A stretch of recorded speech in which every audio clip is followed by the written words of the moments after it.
me tonight. It's nice to see some new faces and some old faces. So thank you all for joining in person. You haven't missed anything yet online. I'd like to welcome Dr. Rajagopalan. He is one of our wonderful. Say that again, Doctor Who? Rajagopalan. She's perfect. She's practiced. Better than me. Better than me. Yeah, so some people call him Dr. Raja, but Dr. Rajagopalan. Typically you're at Grove City, but he kind of goes throughout, our system, and we're very, very fortunate to have him and fortunate to have him talk tonight. So thank you. So welcome everyone. So thank you for that introduction. Like she said, I'm a radiation oncologist, practice mostly at Grove City. One of my other roles is I have an administrative role over the oncology service line as well. And today we're going to talk a little bit about artificial intelligence and prostate cancer. Sorry. And no problem. We'll kind of keep the I'll have slides to go through, but please interrupt me as we go along and ask questions, and we can do questions at the end as well. But if something comes to mind, just we can stop and talk about it. So today, these are the things that we're going to go over. Kind of give an overview of AI, how AI is used in everyday life, uses in prostate cancer, how it's used in medicine as a whole, and kind of wrap up here. So just to begin, how many of you guys are familiar with artificial intelligence or AI? Yeah? Do you guys use it day to day? Yeah, what kinds of things do you guys? Euchre. Okay. Online Euchre. Is that what you use it for? Okay. How do you use it for that? Well, my partner is AI and my components are AI. Okay. How do they do? Well, I have decided based on some of the calls my partner makes on AI that A actually stands for alleged intelligence. Sometimes makes a bad call. You want to make that from? Who else uses? Yeah, go ahead. Two things come to mind. When first, I just retired from IT Okay. a year ago. Okay. AI was never part of my work, Mhm. but when it first hit my awareness, I looked into ChatGPT and for fun say, show me a picture of Dr. Raja riding a unicorn, Mhm. jumping over a ring, just Yeah. fun things to see where these come from. Yeah. But what I noticed more recently is anytime I use my phone for searching with Google. prompting, the results almost always come back. This is an AI violation. It shows you some information. Yeah, it seems like you can't do a search anymore without the AI being the top answer. How do you think the answers have been? I'm always asking simple things like, is this actor still living? Mhm. What year was so-and-so, some celebrity born? Mhm. Basic things. I'm not saying, solve cancer, Right. something involved. Yeah. And the answers are They're detailed. factual and there's a lot of detail, but I just need the first two sentences to That's a common thing. Yeah. Yeah, it's interesting that you point that out. But you're right, these are types what we call generative AI. They're meant to try to take language and process that language and give it back to you. And a lot of times it is very verbose, and you don't need all of that. Anyone else? Yeah. I use it in multiple ways. I use it when I'm looking to create an email or a letter, a business letter. Mhm. My job, I have an AI program that I sell to my clients, and my clients are cardiacs. Okay. And the AI program is a compliant sales training program. So it is used to train salespeople, service advisors, finance managers, sales managers in compliantly selling all the products that cardiacs ship. So I would sign you up as a client, I'd log you in, and you would then go through our training program on AI. AI trains the whole program and the process, and then we can actually practice the process by having you log in on your computer with a microphone and speakers. And you log in, I set up the scenario, or you can set up a scenario, or your manager can set up a scenario, and you're talking to that computer, and you wouldn't know that I'm not talking to you. Really? Wow. Really? Yeah. So how you're on the other side, you're actually selling this product to people. So how do you sell it? Yeah. And so how has the feedback been? When we launched this product last February at a convention, we had so many people sign up for it that we couldn't log. We could not add all the users fast enough. We had to take on many extra people just to log in and sign up, or just to set up all the users, and we still can't keep up with demand to sign up and put them on. Interesting, yeah. We don't have enough people to put on all the clients that want to use it. 'Cause it works very well. It's state of the art and no Yeah. one else has it in our business. Yeah. Anyone else have use case for AI? No, we'll go over, so what is it? So we've all kind of talked a little bit about it. It sounds like most people in the room have used it in some capacity, but artificial intelligence essentially is just using computers to perform tasks that normally require human intelligence. That's a simplistic way of thinking about it. It's good at things like interpreting data, recognizing patterns, making decisions, solving problems. So kind of like you alluded to, those kinds of things that are kind of structured is well designed to kind of make that process a lot easier. We heard an example about like asking when, was an actor still living or what age and things like that. And it's good at interpreting the data that's out there and spitting back an answer. And this concept is all that forms AI. Probably define, you can break AI into two different groups. One is what we call a narrow or weak AI. So that's the type that exists today. It's designed to perform and execute a specific task. And each person here kind of demonstrated or explained a specific task what an AI program was designed to do, and it accomplishes that. So image recognition, translating languages, things like that, it's trained to do a specific task. And in that way, it can be faster, more efficient than a human can be. So some of these examples, we heard about that OpenAI's ChatGPT, so that's a commonly, one of the largest ones out there. Siri uses AI, IBM Watson, which had gained a lot of fame earlier. Now they use AI as well, Amazon Alexa. So all of these are different ways of using AI.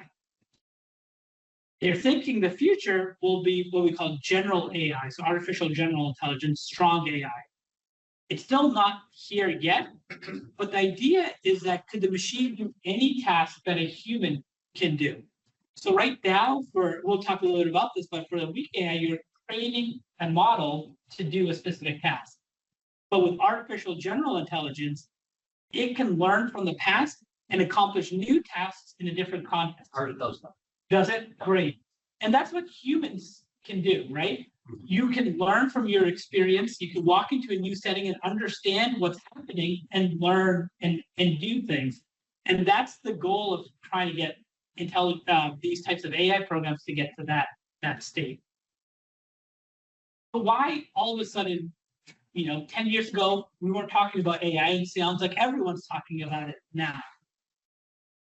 Especially in healthcare and really across all different fields, there's been this explosion of data.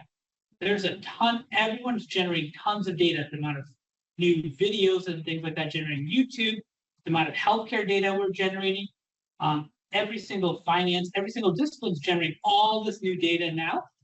And it's beyond what we as humans can analyze because the amount of data is so much that we need these tools to be able to help us do that. But although that data has been growing for some time, the computing power, the cloud storage, the data sharing, that stuff wasn't at the level to be able to do this kind of analysis. And that came about, one of the big companies is NVIDIA. You may have heard of that company. They make these chips. That company originally made really good chips for gaming. And it was designed around gaming. And then they kind of found a niche in image recognition. And so they started doing things with Tesla to help generate their chips to be able to drive autonomously. And their chips were perfectly suited for this type of application. So although they started with gaming, they're now one of the leading manufacturers for the chips that drive a lot of this AI technology. Some of the terms we talk about for artificial intelligence, machine learning. So this is a type of AI where the computers learn from a set of data. So the machine is given millions of examples, and we'll kind of talk about an example of this in medicine, and the algorithm recognizes these patterns and learns from it. And so this this is a cat, this is a cat, this is a cat, this is a dog. And so eventually the machine can learn this pattern is a cat, this pattern is a dog. Deep learning is a more advanced form that creates these networks. And so how do you recognize that, fur and four legs, this time it's a cat, this time it's a dog, and that's a deeper learning to be able to accomplish that. And ultimately the fuel for all of this for AI is data. So fortunately or unfortunately, all of the things that we do, our companies are mining for that data. What we search online, all of these things, that data is kind of the fuel to be able to drive it. And a lot of these companies are looking for that data to be able to train their next engine to be able to do that.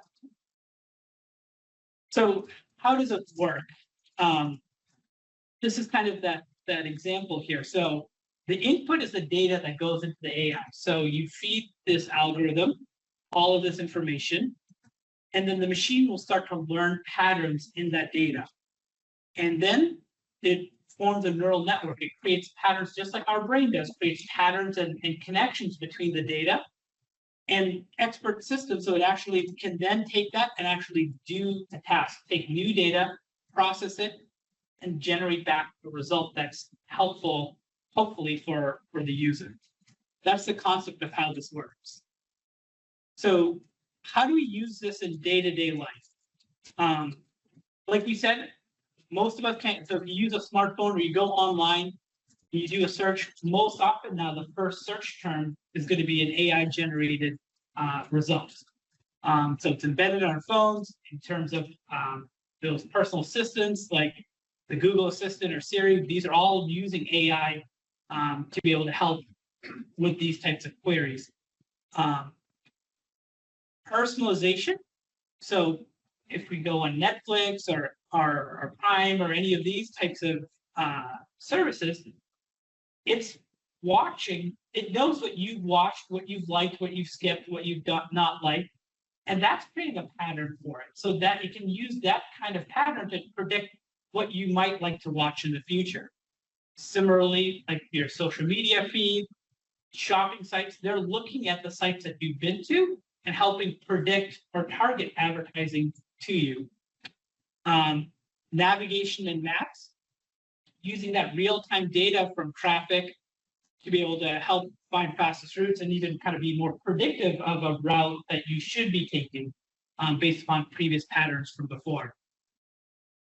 Fraud detection is increasingly using AI.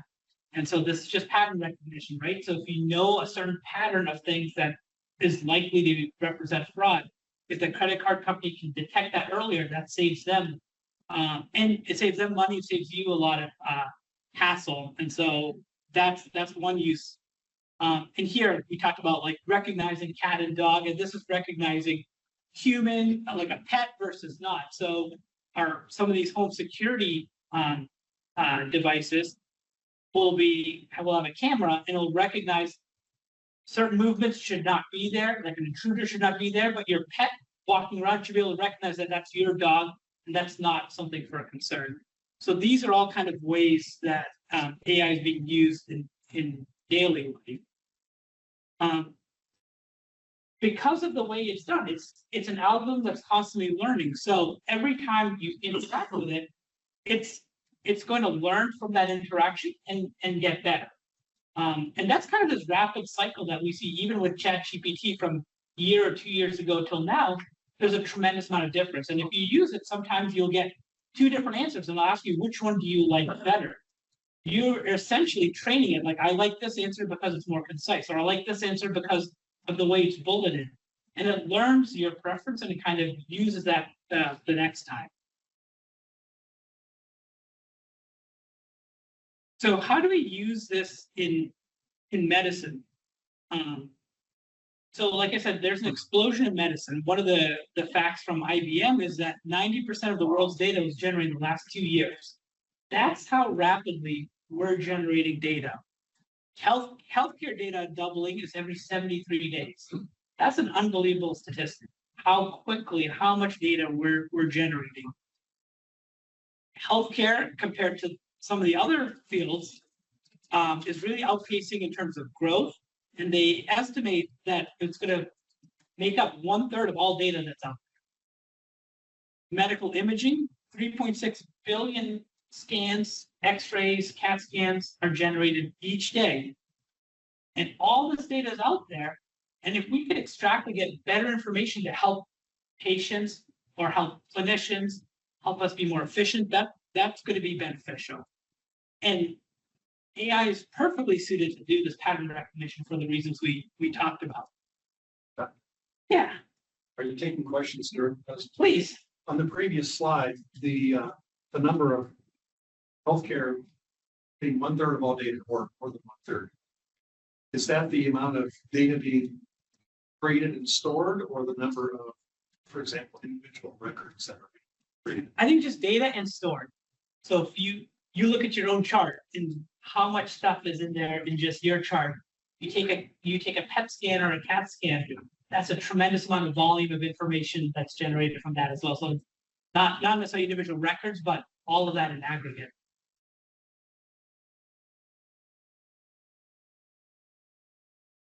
So where could AI help with medicine? If we could be faster at diagnosing, provide preliminary insights, that would be beneficial. So one way AI is being used now. So for example, if you go to the ER or someone gets a scan, and this scan has someone with a brain bleed, right? It sits in a work queue for the radiologist to read. The radiologist has 50 scans ahead of it. And so they're clicking through these scans and going through it, and they get down to the 50th scan and there's a patient with brain bleed. They didn't get to that scan for 2-3 hours. That was unfortunate that the patient was waiting. AI algorithms, we're using some of these now where it'll look, as soon as the scan is done, it'll look for something like that, like a brain bleed, and put that at the top of the list. So the radiologist knows this has been flagged for review. It's not necessarily providing a final result, but it's saying there's something alarming here. You need to take a look at this first. So those are ways that the AI can really make our delivery of healthcare better. Enhanced accuracy. We'll talk a little bit about pathology, but there's a lot of variability in how one person may interpret something versus another. But if you have an algorithm that's good at recognizing these patterns and being very good at classifying, like we do, for example, prostate cancer, where you have certain Gleason scores and things like that. If you have an algorithm that's more accurate at doing that, that certainly benefits the patient. And that goes along with the consistency and access.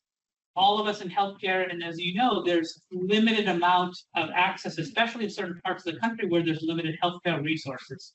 So if we could find a way to be more efficient, be able to have more resources for people in communities where there's less access, that would be beneficial for society as a whole as well. I know absolutely nothing about this, and it kind of scares me. But when you're talking about the algorithms, which I don't know what that is, and don't try to explain it. Okay. But that's what's analyzing the data, right? Correct. So is Mount Carmel, St. Anne's going to have one set of algorithms, Mount Carmel East is going to have another, or is there one for the whole country, or how does that work? It's a great question. And I think a lot of that is still being solved today. So some company's going to come up and say, we're the company that you can run all your CT scans through, and we'll. That's kind of how it's functioning today. So we heard an example where his company has a product that they sell for a specific use case of being able to help with car dealerships, right? And that's a company that accomplishes that. Okay. Today, there's a company that'll do something for radiology that'll help prioritize scans. Well, I'll show you an example of how we use it in radiation oncology. And so this has been trained on patients or algorithms that are not necessarily part of Mount Carmel. So it's not going to be individual hospitals having it. It's going to be more. So right, the key with making a good algorithm or making a good AI is the amount of data that you have. You have to have the more the better. Okay. And the narrower you are in your focus, you're going to run the risk of not capturing the whole breadth of what it could be. Okay. So like if you go back to that example, you're trying to teach this algorithm, this is a cat, this is a dog, and that's all you've trained it on, there's now a monkey. It's not going to know what to do with that. Yeah. You should have trained it on an algorithm that can see all these different animals so it can recognize that. So the Okay. broader we are, the better the algorithm will be. Okay.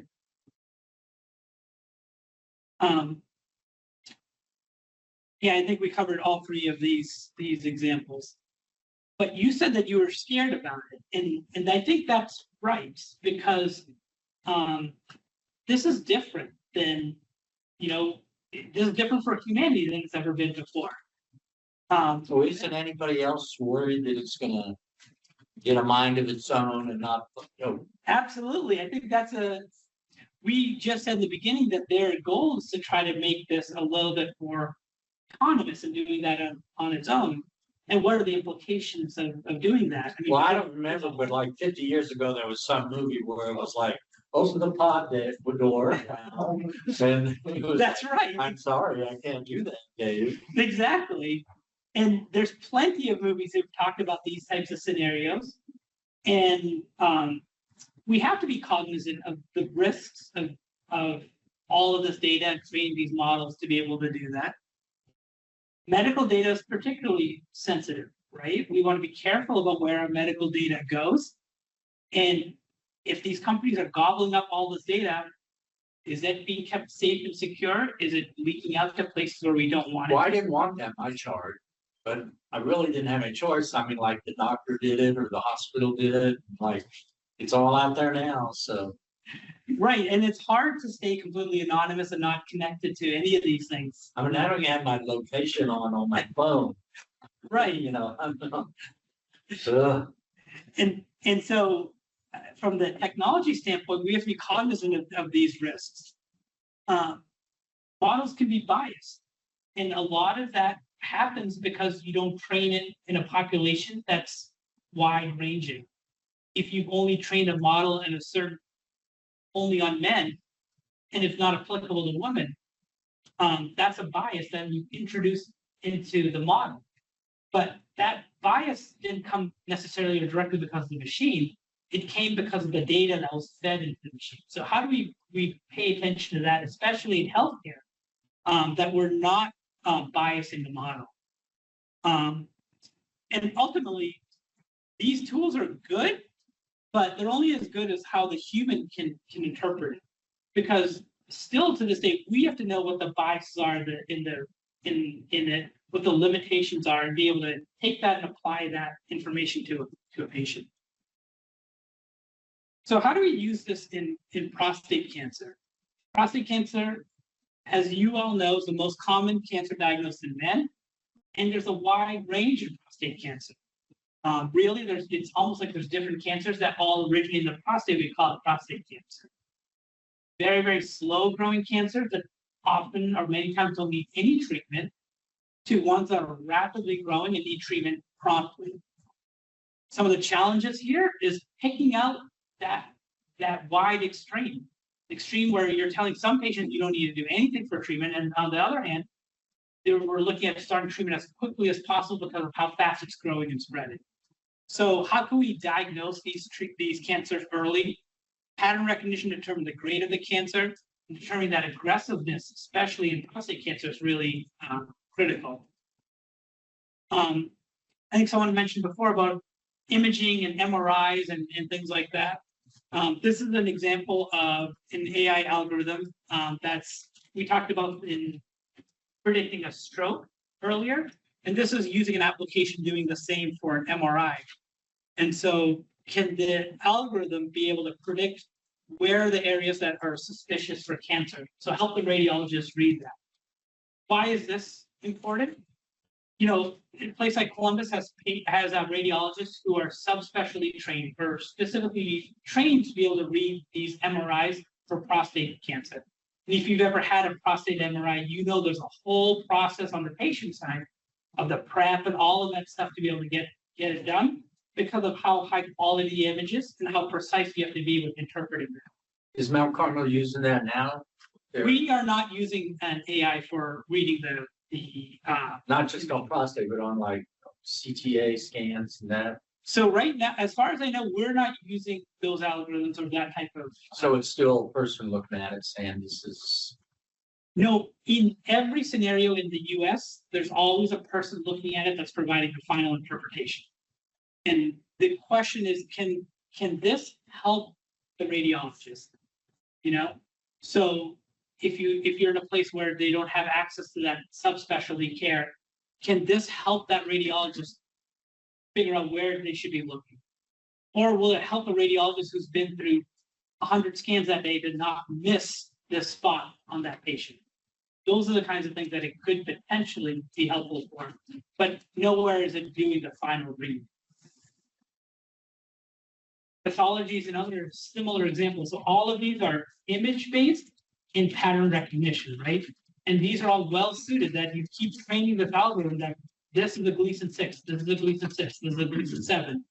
And so can the AI be able to pick out on the slide where the suspicious areas and help us grade the cancers a little bit more accurately?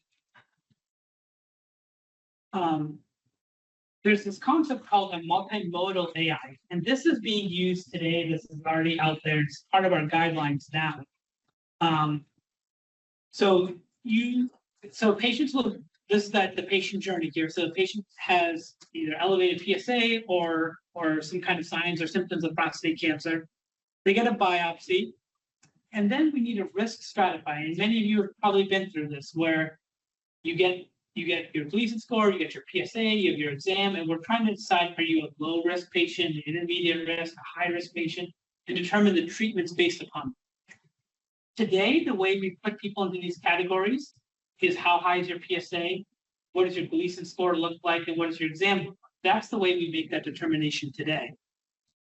But, for example, this is a product through Artera. What they do is, people have gone on clinical trials before you. There's thousands of men that have been on clinical trials. And we know what happened to them. These are the patients that ended up with spread of the cancer. These are men that ended up on hormones and never had spread of the cancer. These are people that never did hormones and never had spread. All of those scenarios. So what it does is it takes your slide from the pathology and takes the clinical factors we talked about, and it's been trained in all these trials before to help predict what is the risk of your cancer spread. And it reclassifies you as high, intermediate, low. Sometimes it matches what we thought before. Sometimes it differs from what we thought before. But it looks like this model can be a little bit more accurate than the way that we had been doing it before. Decipher is another product that you may have heard of, and it does something similar to that. Right now, these are AI, Artera is an AI model that's already doing this to be able to predict who would benefit from hormone therapy and who would not. Is this information for the patient or for the doctor? For both, for the patient and the doctor. So this should be part of a shared decision between the patient and the doctor to decide, based upon this, what's the best course of action for this patient. This is an example. These are the kind of the charts that we use looking at the research. There's on this graph here to your left here, it's showing at the bottom years, so over time. And then on the other axis, the y-axis going up, is how often does this cancer spread? And this is looking at if someone got radiation by itself in the blue line, or the purple line if you got radiation plus hormone therapy. So obviously hormone therapy has a lot of side effects associated with it. And what this is showing is when this AI algorithm takes that patient's information and looks at it, you can see those two lines are overlapping. There's really no difference in the patient's outcome, whether or not they got hormones. So using this, those patients that got hormones, we could have told them that actually you probably won't benefit from the hormones. We can save you from those side effects. If the AI biomarker, we call it a biomarker, but if that test comes back as it's positive, you can see those lines separate. In the blue line here, the one that got the radiation by itself, there's a much higher rate of the cancer spreading than in the group that got the hormone therapy. So we can be more accurate in predicting the patient that we would have given hormones, you may not need it, or the patients who we would have said don't need hormones, but actually it is beneficial. Sorry, question. Yeah. Previous slide. This is not regarding results from Decipher. Decipher, I think it's called. You mentioned. I had the Decipher exam. I don't recall the results. It was a year ago. I'm trying to forget about all that. Yeah. Yeah. Would the Decipher results be the same as this biomarker? This is a great question. So Decipher does something similar as this other Artera test. And they're both very good tests. I put this one up because this is specifically trained on an AI algorithm. The Decipher is trained by looking at the gene makeup of the cancer. So it's a genetic testing thing. It's like a yeah, we call it Both of them? So the Decipher is a genetic testing. This one is actually looking at your slide. So it's looking at your pathology, your biopsy. So there's different ways of getting to that answer. They both seem to do pretty well. The Decipher, if I showed a Decipher, they would have a similar graph like this. Head to head, how do you compare one to the other? We don't know that answer. You know, is one better in one situation than the other? We just don't know. But they both seem to be good. Would they combine? Would AI incorporate the Decipher? It could, right? And so they would need access to the other's data. The one has a bunch of imaging, the other one has a bunch of genomics. But So there's potential. That would be It would be awesome. It would be better to come, as we said before, the more data you have, the better the algorithm would perform. And this is used in the beginning to determine treatment.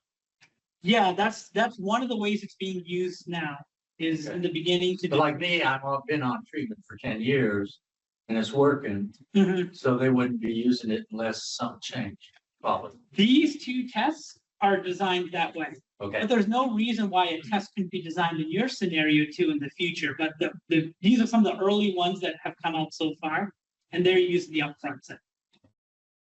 You mentioned about this is taken from the biology, Pathology. results, including volumes, the score, also about these cruciform stuff like that. Yeah, so it's interesting that, so if you talk to the scientists at this company, for example, when we describe a pathology slide, we talk about these patterns. One of them we call it, you mentioned cribiform. That's a pattern we see under the microscope. Or we talk about the aggressiveness or the differentiation. These are all different terms that we use to describe that. Those are terms that we use as humans on the slide. The machine algorithm doesn't really look at it the same way we do. It notices a pattern. And that pattern may be that cribiform pattern. It may be some other pattern. We don't know the pattern that it recognizes, but it recognizes a pattern knowing that this is more aggressive. So I think most often that cribiform type, if it's a certain aggressive type, it'll learn that, but it doesn't necessarily attach the same name to it that we do. Yeah. You have prostate cancer, you have a choice on maybe 3 or 4 options. Prostatectomy, radiation, Brachytherapy.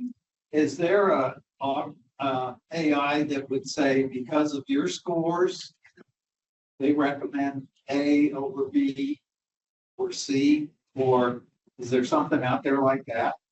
So that's also a good question.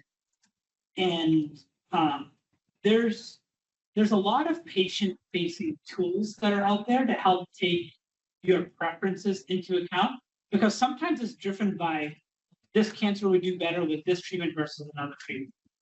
Sometimes it's based upon your preferences, and so there may be a patient who is unable to get anesthesia. Anesthesia would be a high risk, and so surgery might not be a good option for them. There may be a patient that has inflammatory bowel disease, in which situation radiation may not be a good option for them. And so the question that you're asking is, can the algorithm pick up the best treatment for that patient? But we have to be able to make sure that the algorithm is capturing all of these different things. Like maybe they can't do radiation because they live so far away from the radiation facility that going back and forth is a burden on them. And for that reason alone, surgery might be better, you know? And so I don't know if there is one like that, but for prostate cancer especially, a lot of it is driven on not only just the cancer, but also what the patient wants to do. What's this patient says, I want to know what is the best success rate for the procedures out there. I can't. And there can be different answers on that. My take on it is that the best way to answer these questions is through a clinical trial. And a clinical trial means that you've made everything else equal, and the only thing you're measuring is surgery better or radiation better. And those are the best ways to answer those questions. All of our studies so far for many of these cancers show equivalent outcomes between surgery and radiation. And so a lot of it's depending on the biology still. But to date, I don't think we have data to say one way or the other. You have to kind of rely on your doctor. What do you recommend? I think it's prostate cancer, especially. I think the only I would qualify that and say it's dependent on the doctor-patient relationship and knowing eliciting those preferences from the patients too. There's some cancers that there's clearly one better way to treat. Pancreatic cancer, you kind of have a pathway of the way that you have to treat. Well, it depends on how far your prostate cancer has progressed too, right? It does. Because mine was really gone. My Gleason scores are extremely high. So, I wasn't given options. It was like, we really need to take prostate out. Yeah, and sometimes it's like that, where there's just a specific answer that we have to do for prostate cancer. But like I said, it's such a wide spectrum. We take someone on the other side that have an early stage prostate cancer, we should be having a discussion. Should we do nothing? Should we do radiation? Should we do brachytherapy? So age depends a lot too, right? Yeah, all of that goes into it. So that's why it's not just the doctor saying this is the best treatment for you, but it's a lot from the patient as well.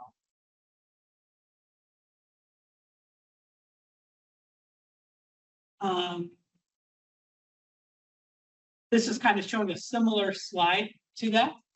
And so just the same way this showed it in a graph format, this is more like a bar graph format. The NCCN, the purple line, is how we would have done the risk stratification before, just based upon the Gleason score and the PSA. And then the blue is using this multimodal AI and showing how that can be better predictive. So I'm a radiation oncologist. So one of the ways that we treat prostate cancer is with radiation, meaning that we use X-rays to kill the cancer. I don't know if anyone's been through radiation, but there's a lot of steps that it takes to be able to get through treatment. For example, here, the first step on the left here is called simulation, where we'll do a CAT scan through the body and be able to get a virtual picture of the patient and use that to the next step is contour, draw out where are the areas that we want to treat. So I want to treat the prostate, I want to treat seminal vesicles, do I want to treat the lymph nodes? And then we have to draw out all the organs we want to avoid radiation to. We want to avoid the rectum, you want to avoid the bladder, the bowel. Then you go through the process of planning. So we work with a team to be able to figure out how we aim radiation to that spot and avoid those other organs. Once that plan is ready, we've generated this plan on the computer, but we need to make sure that that machine can deliver the radiation the way we planned on the computer. So we go through a process where we QA. So we basically run that plan to make sure it works the way we intended to. And then we start with the treatment delivery. That's kind of the workflow of how we get from the start all the way through getting started with treatment. That process can take a week, 2 weeks, 3 weeks sometimes. And there are ways to try to make this quicker and more efficient. I'm gonna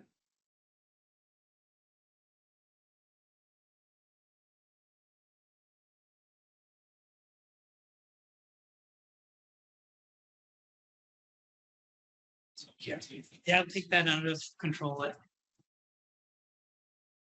So this is one of the products that we are using today. And so many of the radiation oncology centers across the country are using this. And I'm going to pause this here. This is a CAT scan. So once we've done the CAT scan to plan the radiation, we get a picture like this. So this CAT scan, for example, if you imagine a patient's laying on the table like this, their feet are over here, their head's back there.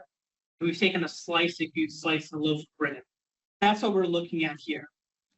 And so in this patient, we have to define where's the prostate that we want to treat. We have to define all those other organs that we want to avoid radiation to. And you can see here, bladder, there's the bowel, the cauda equina, a set of nerves that are in the spine, the femurs, the kidneys, penile bulb, and then we want to treat the prostate, the seminal vesicles. So these are all the things that we've got to draw in each time to be able to start planning the radiation.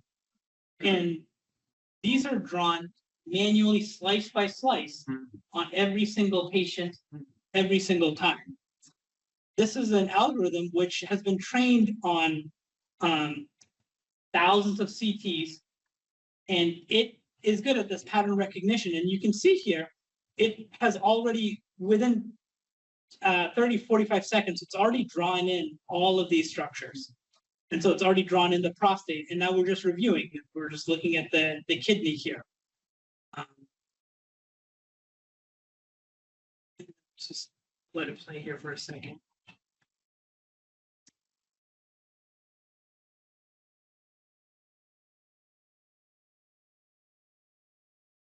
This is the bowel, for example. And you can see here, this is actually the liver that's actually including the bowel. So there are errors that it does, but it saves a lot of time and makes, instead of an hours-long process to be able to generate this starting point, it gets it done for us in 30 to 45 seconds.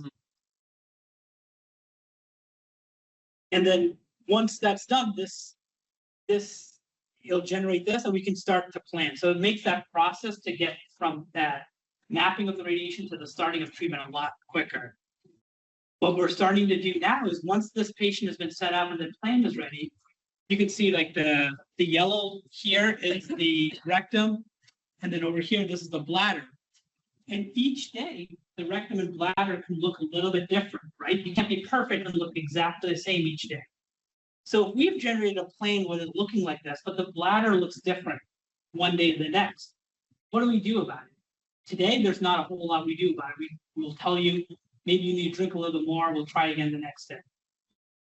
Now, with these algorithms on the treatment machine, that process, if it only took 30 seconds, we can do it when the patient's on the CT, on the table. So we can generate a new plan while the patient's on the table and give a new treatment that's optimized to where the bladder and rectum are today. And so those kinds of things are able to help make the treatments a lot better for patients. So is this why the only thing that's being used now? Radiation So planning?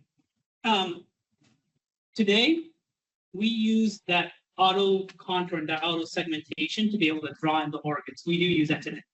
Okay. We don't do the part where we generate a new plan on the table. And so, Well, my brother lives in Texas and he's getting ready to have radiation and he's getting ready to talk to an oncologist about it. So should I tell him, find out about the AI programs?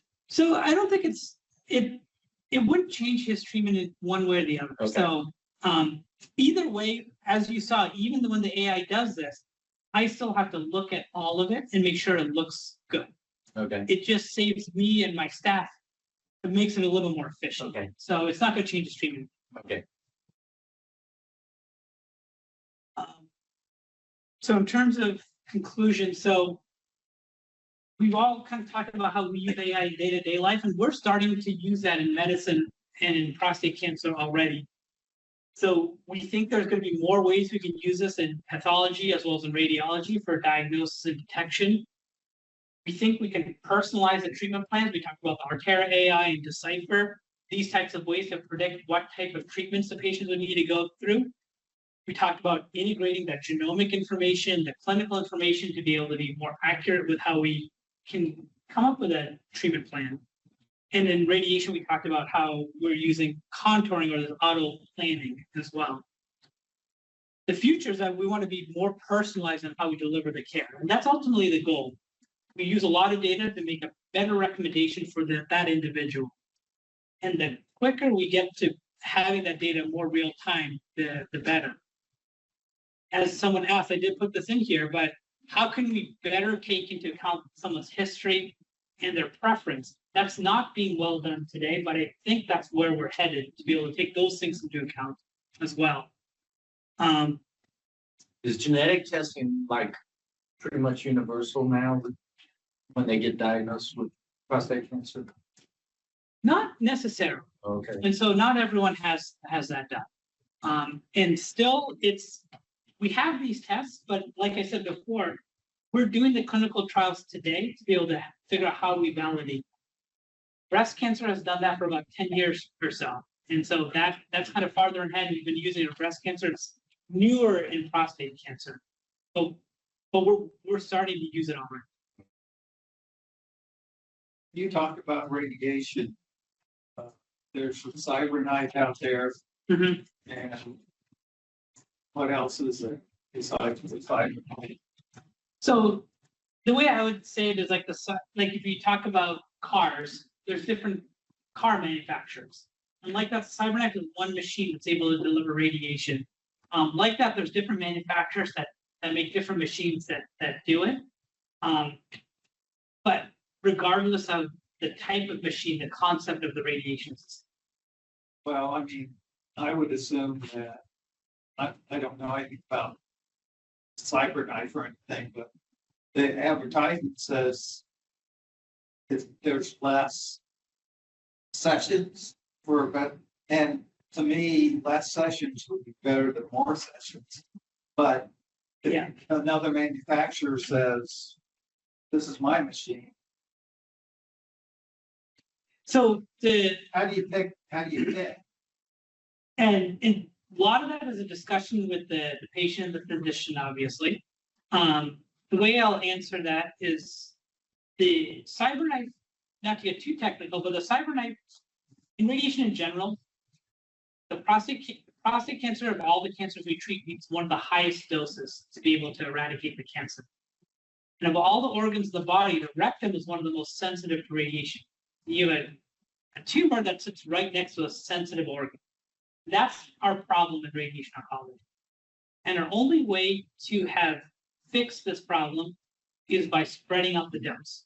So we give smaller doses over longer periods of time to be able to protect the rectum and be able to kill off the prostate cancer. That's why you may have heard of people getting radiation for prostate cancer for 8 or 9 weeks. That's the rationale behind it.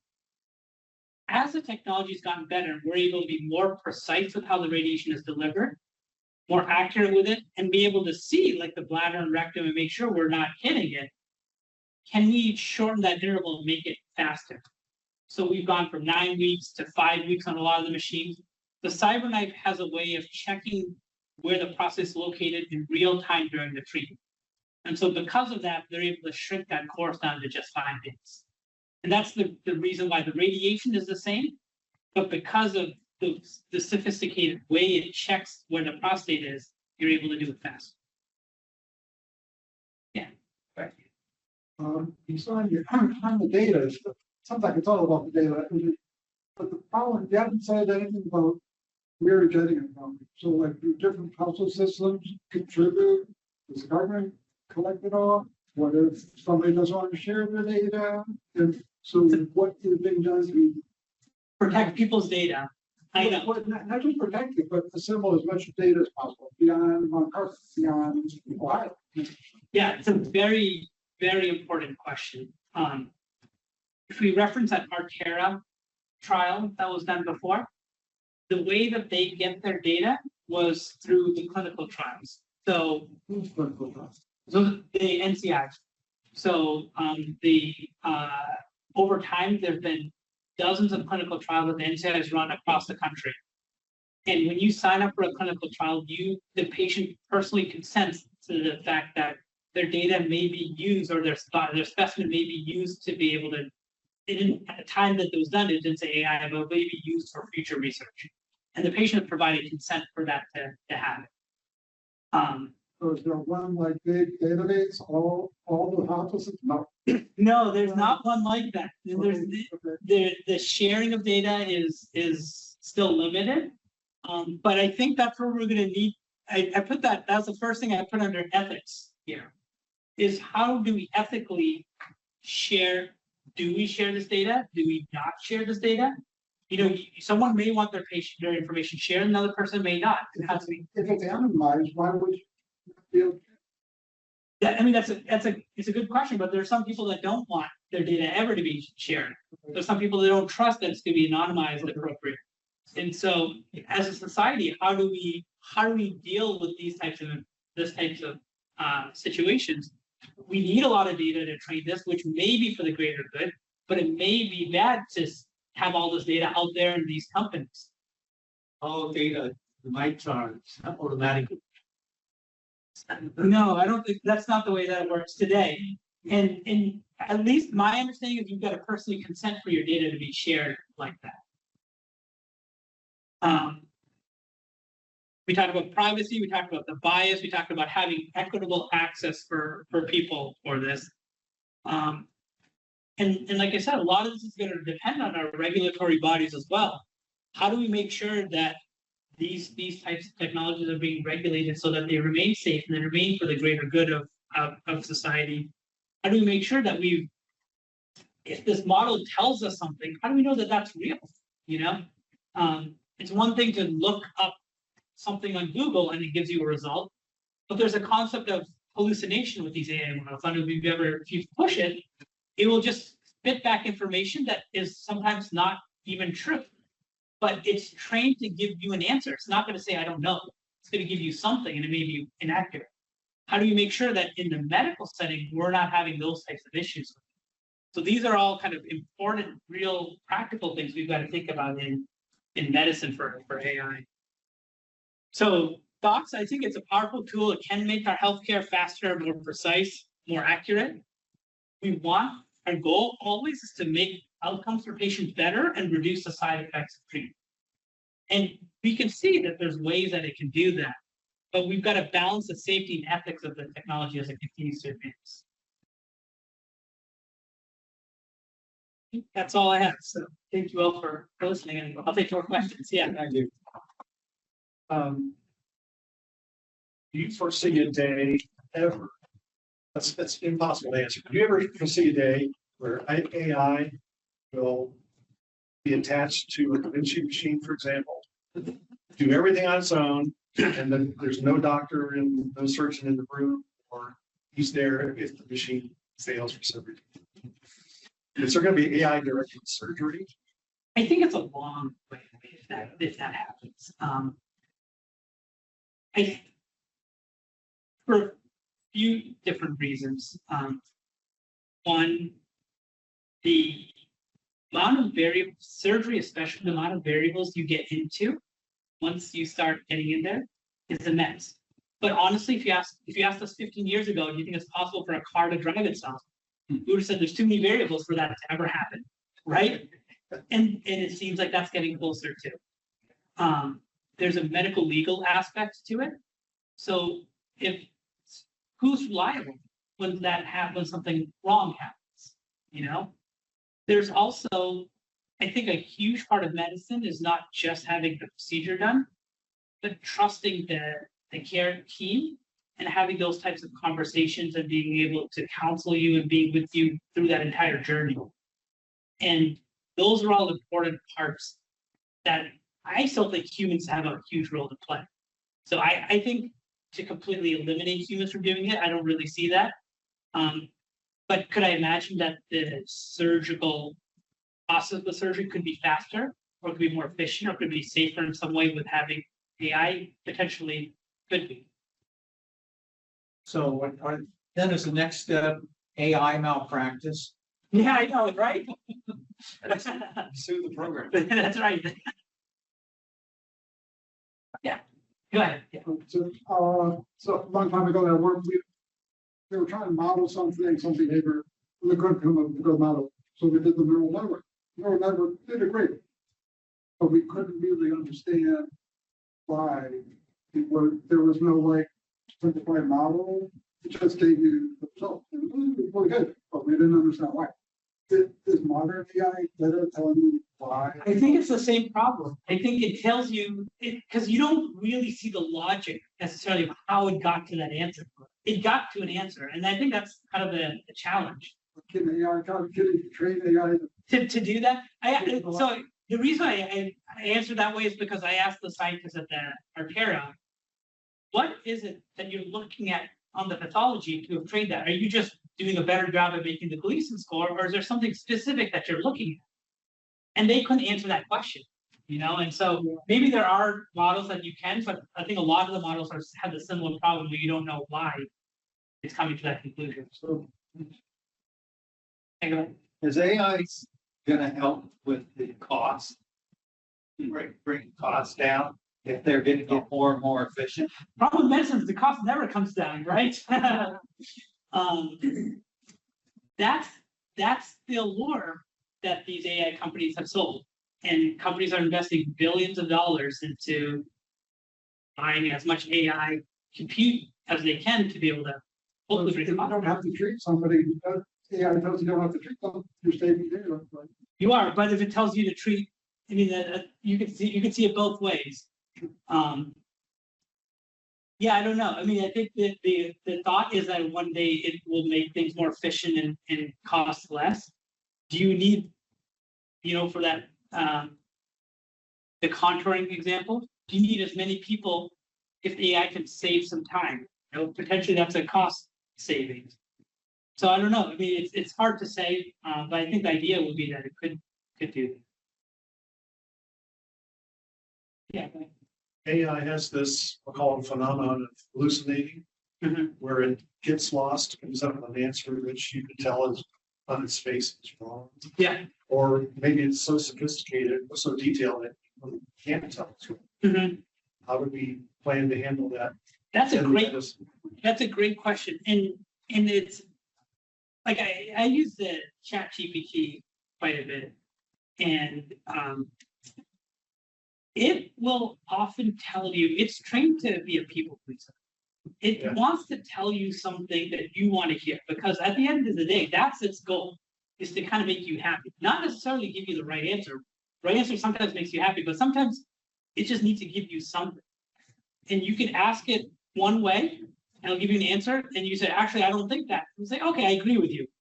So why did you just change your mind all of a sudden? And it'll do these things. What is ChatGPT? It's one of these AI programs that works like you're chatting with someone. So you would just ask a question to it, and it would spit back an answer. Okay. So last week, for example, I had it help me plan a vacation, and I wanted to see how it did. And I asked it to plan my vacation in March, and it told me what to do each day. And it gave me each day, and I tried to put it back in my calendar, and the days didn't match up, and I couldn't figure it out. I was like, I told you when I'm going, when I'm coming back. And then I went day by day, and it gave me March 29th, March 30th, then it went to April 1st, and it forgot March 31st. It completely skipped that day. Huh. And I went back and asked it, you forgot a day. And he's like, oh, you're right. And it just gave me a new answer, But like, is that acceptable to us in the medical field? Are we able to take something that could miss something as egregious as that, And so I think it's got a long way to go. It's great for doing middle school math homework. Thank you, Dr. Rajagopalan, for